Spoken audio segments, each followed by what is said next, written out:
like to welcome Ms. Shweta Bhatia, who's a dietitian and a nutritionist, and she's also been an athlete herself. So thank you so much for joining us.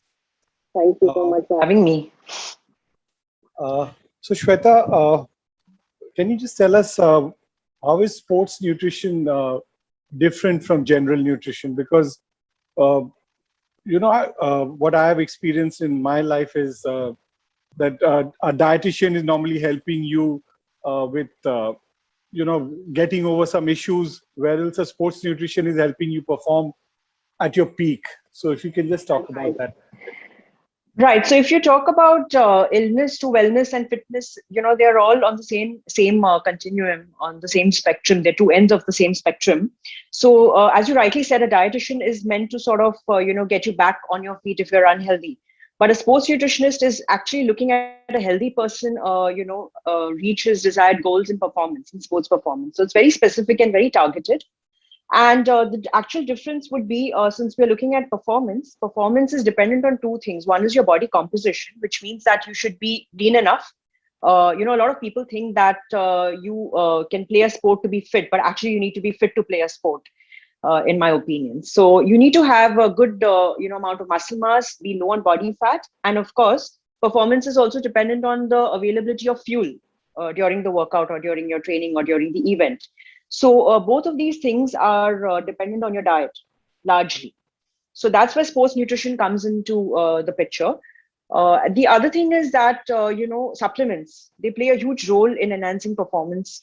We have hydration, we have supplements for recovery, we have them for fat burning, for joint health, for waste disposal, which is generated during an intense workout, for maintaining alertness, injury prevention, maintaining your blood pH, energy production. So there are so many things that come into play when you talk about an intense event or a workout. And supplements also become an integral part of an athlete's diet. So that's how it's different from general fitness or wellness. There is a lot of talk on supplements like protein shakes, especially people who are vegetarian, they feel they're not having enough protein. What are the pluses and minuses of taking protein supplements? Right. So when we talk about protein supplements, I do promote whey protein a lot because it's a highly biological value protein, which means it's a first class protein. It has all the essential amino acids that an athlete should look at having in his meal plan. And it's an excellent recovery agent as well. So post-workout, I do definitely recommend whey protein for athletes. But where it fits in actually is, when you're not able to meet up your protein intake for the day. So as you know, that athletes do have a higher requirement and that has to be met. And sometimes it's not possible to eat that much protein through food. So that's when whey really comes in handy, especially when you travel, when athletes are on tours and things like that. Their ideal protein choices of first class proteins are not available sometimes at the venue. And that's when supplements do help again. The minuses, I would say, is that sometimes they are overestimated, the quantities, and they may end up taking a lot more than they require. So I feel like an expert can guide you and teach you how to match your protein intake with your workout intensity and your requirements for the day. So, there are people who have 5-6 egg whites in a day, maybe 2 whole eggs, 4 or 5. What do you have to say about that? Right. So again, I promote the whole egg because the yolk does have a lot of other, components that you require, like choline and vitamins and things like that. Egg whites, again, for people who can't tolerate the yolk, but otherwise I recommend taking the whole egg. Now, the amount of eggs that you should consume in a day is again dependent on your total protein for the day. And these days I've been recommending the low carb, high fat approach for athletes a lot, and we've really used that with a lot of success across sports. So in that case, then the whole egg does have a great place because it comes in with the fat as well. So whether you should go in for egg whites or the whole egg, depending on the kind of diet that you're on, and of course the total protein for the day, including supplements and other choices like meat, fish or paneer or whatever other things that you include in your diet. My next question is on, a couple of supplements which you get to hear a lot about. One is glutamine and one is creatine. Yes. Right. So if can you just talk a little bit on both these supplements, glutamine and creatine, because we know Sure. a lot of especially golfers uh, take that internationally. That's right. So, talking about creatine first, let me explain what it is. It's a substance that's already present in your muscles, but the requirements go up a lot more because it actually takes part in the fuel systems in the body during the workout, and it helps in boosting power. So you have these quick, short bouts of activity which a golfer does have in his regime. That's where creatine comes into the picture. It also helps you to maintain your muscle mass. So it has a dual purpose. And the amounts, again, standard dose is 5 grams a day, but it again depends on your training schedule, and the timing is important. So I would recommend that you consult an expert. That, but it does have a place in your in an athlete's diet. Talking about glutamine, again, it works like an antioxidant. It's an excellent and recovery agent post workout. And I would recommend anywhere between 10 to 15 grams, again, depending upon the intensity of your workout. So they both do have a place in an athlete's diet. Does creatine also absorb your the water in the body, and can it lead to cramps if you overdo it? Right. No, so that is a myth that creatine leads to dehydration and causes cramps in the body. Cramps are basically sometimes not even related to hydration, they're just related to muscle fatigue. And there could be several reasons why an athlete cramps. So creatine is not one of those. What it does, it actually pulls in water into the muscle cell. So it actually hydrates your muscle cell. So I wouldn't say that it's dehydrating your body, but it does pull in some amount of water, but not to the extent that an athlete will cramp and be dehydrated. Right. Also, what would you recommend? I mean, if a lot of people take multivitamins on a regular basis without consulting a nutritionist, how is it? Can multivitamins be dangerous also if you say you're taking a good brand? Even then, can it also be negative? So, in terms of multivitamins and minerals, we need to understand again their function and their roles. Their job is basically to extract the energy from food and make it available to the body. So, the entire game is dependent on energy production. And if you are low on vitamins, you'll not recover. There'll be a high amount of oxidative stress. So, they also work as antioxidants. And you'll not be able to perform to that level. So, you can't be deficient for sure. And when we talk about the water soluble vitamins like vitamin C and B, there's really no toxicity that can come in with even a higher dose. But when we talk about the fat soluble vitamins like vitamin D, A, E, and K, that's where we need to watch out for the dosing. And that's when it can go above the range and be harmful. But it's very rare to be very high on vitamin E and K. Usually it's vitamin D that people end up taking a lot of, and then going on the higher end of the range. Right. So, this is mainly for sports coaches. Uh, I'm not talking about fitness coaches, but sports coaches. So it could be a Right. badminton coach or a cricket coach or a Right. coach. How much knowledge should they have? I know, obviously, one should always recommend to a nutritionist, to their students to a nutritionist, but how much knowledge or what are the things that they should keep in mind? So let me talk about two aspects when it comes to, or three rather, when it comes to a sports coach. One is the knowledge of training. So normally the coaches will provide sports specific skill training. That's what we see in India usually. But there are other components like strength, cardio, flexibility, accessory work to prevent overuse injuries, agility work, mobility drills that are specific for that activity. All these things also need to be included, and it will be really nice if the sports coach has enough knowledge on all these aspects and can include it in the athlete's training regime. Also, the coach needs to have knowledge about the various seasons in an athlete's annual cycle. So there is a pre-season, in-season, post-season, and off-season, because the structure, volume, intensity is all dependent on the phase of the calendar year that you're in. So that's extremely important. Coming to nutrition, I think it's again, like you said, it's best left to an expert because the diet has to be in sync with the training program to get optimal results. And again, because the training keeps changing, the diet also would change accordingly. And sometimes it's really too much knowledge for a sports coach to have and give that to an athlete. But he should know that these are relevant points of concentration and refer the athlete to someone. so that there is optimal results attained from a combination of training and nutrition. And I think the third most important and maybe the most neglected is sports psychology, where I feel that a coach has to understand where the athlete comes from and what are his pluses and weaknesses, and how he needs to sort of coach, train, and get the best performance from out of the athlete. Today people just log on to the internet and do a lot of research and look for their diets, look for their supplements.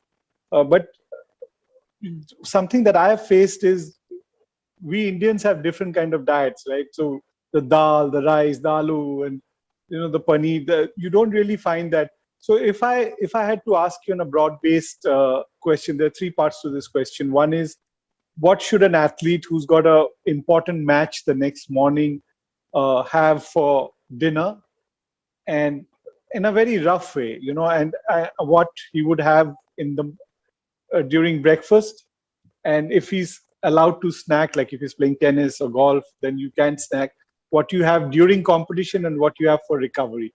So maybe four parts to this question, but from an Indian point of view, because everything you see on the net is, people are talking about steaks and people are talking about noodles and pasta, but no one is really talking about the Indian food. Right. So again, I'd like to break this up into two parts. And again, the awareness on this aspect is very low, and I'm trying to create an awareness through my videos on this topic as well. A lot of people think that to enhance performance, you need to have a lot of carbohydrates, because that's what we've been following. And the studies that are done, even if you look at a lot of the journal articles, are based on high carb diets. But it's changing, and low carb, high fat diets are the in thing right now for sports performance. And like I said earlier, that we've achieved a lot of success across sports, especially for the endurance events and athletes who are on field for about 7-8+ hours. It works beautifully because fat is actually a very efficient fuel. So you get 9 calories per gram when it burns, whereas carbs are a limited source, and you have to keep fueling and refueling during your matches, during your events, because you're running out all the time. So if you are on a low carb, high fat diet, and which you should be for months before your training, because you just can't talk about it on the last day or a week before your competition, then your pre, during, and post would change. And if you are on a high carb diet, which again you would have been through the training phase, and that's what you would again do on your competition day, then the pre, post, and during regimes would differ. So let me talk about the first one. Which is if you are on low carb, high fat, then of course it's always going to be a combination of protein and fat. In terms of the Indian context, we can have, before the event, we can have simple things like egg whites, or you can even do a whey protein shake actually before, and you can add some fat like MCTs and things like that. The reason why I'm talking about supplements here again is because if you're on a high carb, it's very easy to get in things like oats or a chila or a moong dal dosa, or a paratha or some rice-based poha or something of that sort. If you are on a high-carb diet, if your body composition allows you, that means if you're already good on your body fat and you don't really need to cut down further, then in that case, those are the options. Again, it depends upon the amount of time that you have to your competition, because sometimes I see that athletes have just an hour prior, or sometimes you have an hour and a half. So again, that would change. But there has to be a carbohydrate source if you're on a carb-based diet, and a protein source, which is like maybe eggs or a protein shake. I wouldn't recommend things like paneer and all in the morning, because it's a bit heavier on the gut before your event. And if you are on a low carb, high fat plan, then of course it would be eggs. Those are the ideal choice for breakfast or a pre-competition meal. During, again, the need for snacking goes away if you are on a low carb diet, because there's so much fat burning that there is no drop in fuel.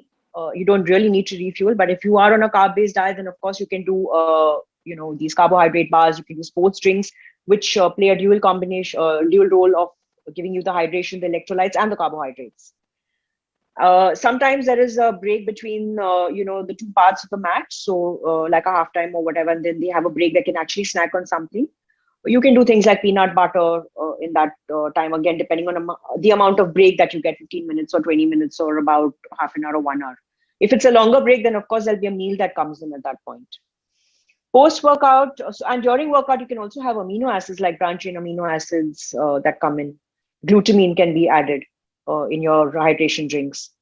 Post-workout, definitely whey would be my first choice because, like I said, it's a recovery agent and you need to start giving in raw material for your muscles to recover. In terms of the carbohydrates post-workout, a lot of people again think of banana and things like that, but it's really not recommended. You don't need to take it. There is enough scope for the glycogen to be replenished later through carbohydrates that come in with the meals after the workout is over as well or the event is over. But if you have to take it, then you must take it here. So I don't talk about fruits coming in the second and third meal after your workout is over. It should be just right after, if at all. And again, fruits are not recommended pre because they've got very less carbohydrates and they are simple carbs mainly.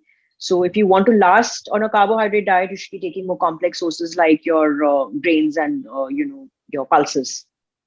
So that those would be your choices. Yeah. So when you watch a tennis match and you see the changeover, you always find the guy taking a bite of a banana. Correct. So I would like to know between a banana and a protein bar, what would be the plus and minuses of both if you compare the two. Right. I would definitely suggest a protein bar, and protein bar not made of soy but whey protein, because a lot of protein bars these days are marketed as protein bars, but they've got a lot of carbohydrates again and very low quality protein and very low amounts of protein. So that's very important that you select the right kind of protein bar. Between the two, yes, a protein bar, because there is a constant need for amino acids also to be generated in the body during the workout. A small bite of banana is actually not going to do much for you. It's just more a psychological effect that, okay, I've had something which will bring my energy levels up. But you can achieve that through a hydration drink, like I said, which is a very convenient way of replenishing your carbohydrates, stores, and your electrolytes and the water. So for that, I would recommend a carbohydrate drink, if at all, if you're on carbs. During the workout, if you get time, you should definitely replenish and grab for more protein sources. Unless you've had branched-chain amino acids or glutamine in your drinks again. Right. And what would be a good drink? Like people drink Gatorade, some people say coconut water. So if you can give us, these 3-4 things that you could drink. Right. So the hydration drink selection depends on the duration of the event. So if it's something that we're looking at beyond an hour and a half or 2 hours and it's continuous, then coconut water is not recommended because it's very high in potassium and low in sodium. And in these long duration events, you need to replenish both. So in that case, I would recommend an electrol or a Gatorade more versus a coconut water. But if you're just sort of playing, your duration is well within an hour and a half, under 90 minutes, then a coconut water or nimbu pani with a little salt is also fine. Should be enough. Right. So there's a lot of talk that Gatorade may be very high on sugar, or any of these drinks. Is it true? Or? So Gatorade typically has a 6% carbohydrate, composition, which is the ideal, as per studies, required for the gut to pull in the sodium as well. So it's not too high, but again, like I said, your needs may differ. So not everybody needs to put down 1 liter of Gatorade in an hour. So with my athletes, what I do is typically start them off on a regime with the lowest amounts possible, see how they perform, and do a weigh-in, which is very important for an athlete who plays for a long duration. You weigh yourself before, you weigh yourself after. You see how much fluid you've consumed during the workout or during the event, and then you see the weight difference actually gives you a gauge of the sweat rate. Then we start correcting the hydration intra-workout, and then we keep adding things to see how they perform. And we're not looking at a weight loss of more than a kg or 2 finally. Anything over about 2 kgs, you will see that there was a performance drop in these cases. If the athlete can manage it within 1 or 2 kgs, then most of the times there will be no performance drops. I've noticed that in my tournament, especially peak summer, where I weighed myself and it's been like almost a couple of kgs. Feel happy about it, but that's basically your body fluids, right? That's right. Yeah. Right. And again, another misconception is that you need to keep drinking water. But if you keep drinking water with a very high sweat rate and don't put the salts back, your kidneys will keep flushing the water out. So you're still dehydrated because you're diluting your blood further. So long duration events, especially when you're losing a lot of weight after your training, you need to add the salts in the right amounts with water. This is my final question. If you had to recommend five superfoods, 5 things that anyone to be healthy to include in their diet, what would those 5 things be? Oh my God, that's a tough one. Okay, foods that are rich in omega-3, like your fish and nuts and seeds. Foods with healthy fats like avocado and again nuts. Nuts are always going to be a part of almost every option that I speak of. Good quality protein sources like your eggs, chicken, fish, paneer for vegetarians, or whey protein. That's three. For your vitamins and minerals, I recommend actually a supplement, because again, people think that they can get enough through food, and that's that's a big myth. It's a huge challenge to get your required daily requirements through food. So there has to be a supplement in, and the fifth would be a probiotic as a superfood. Yeah, a mixture of a pre and a probiotic. So if you're not taking supplements, and maybe you can add a bowl of curd or something like that can be added. Right. So is curd recommended in the evening, or do you have it during your lunchtime? Absolutely. You can have curd any time of the day. It's just specific to that person. If he cannot tolerate or he gets symptoms by having curd in the evening, then avoid it by all means. You can have it in the day. But there's no specific study saying that it should not be taken at night. Finally, so, before we end this, what would you advise all young athletes when it comes to the nutrition part? Just a very basic advice, because we have a lot of kids, who just binge on chips and cokes and chocolates, ice creams. So what would you tell all the young athletes? So I've had, really young athletes, and it's such a pleasure to watch the kind of dedication that they bring onto the table. It's amazing. When I tell them that this is what you need to eat and you're just stuck with these choices, they just do it and they just follow it to the T. So that's amazing. And I wish that, Indian athletes, and as we see that they're performing so well, even on the international stage, I wish they pay more attention to their nutrition, because it's so important for performance enhancement. And especially for young athletes, because they have a growth phase also that comes in along with the demands of exercise. So the amounts of vitamins, minerals, antioxidants, supplements, all of that needs to be, fine-tuned and be managed by an expert. Coming down to the junk, see, again, there is this thing that, because we work out so much, we can eat whatever we want. It doesn't work like that, because junk does cause a lot of damage to the body in the later years. So a small amount, yes, maybe after a competition, or you've achieved you can give yourself a treat, maybe if you've really performed well, or even if you've not performed well. But the reliance on those foods must be much less, and your dedication and discipline has to be top notch if you want to perform with your diet and your training. Yeah. So just two more questions, because they've come to my mind while we were talking. One is intermittent fasting. How beneficial or how effective is it? That's one. And people say that, you have one binge day. How does that work as far as from the nutritionist angle?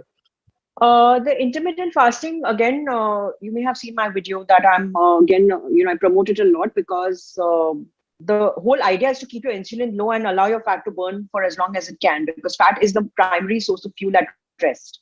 So when I'm sitting right now, I'm burning fat. So if I can actually prolong that period, then yes, I'm mobilizing my body fat stores. But the thing with intermittent fasting is what you eat in the remaining 8 hours. So people think again that they can put in anything into the 8 hours and fast for 16 hours. It doesn't work like that.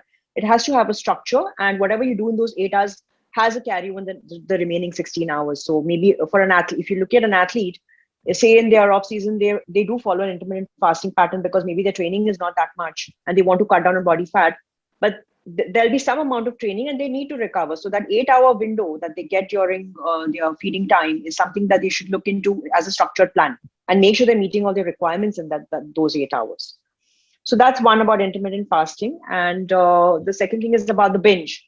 Well, by all means, if your body allows it, I always say that do what your body allows you, because if you see that those binges are causing your blood sugar to elevate, or it's causing your body fat to go up in the long term, then your body's already telling you that it's enough. So yeah, once in a while, you can treat yourself, preferably on a workout day, maybe in the first part of the day when you're more active, and not allow it to go into the night. Binge drinking is definitely out. That is something I don't recommend at all. And I will be putting up another video on alcohol soon. But yeah, as far as food is concerned, if you have like a good disciplined regime, 90%, 95% of the times, a binge won't really harm you once in 15 days or once a week. Right. So thank you so much, Shweta. It was great Thank talking to you. you. I'm sure Same we'll be here. doing a few more. Definitely. I look forward to that.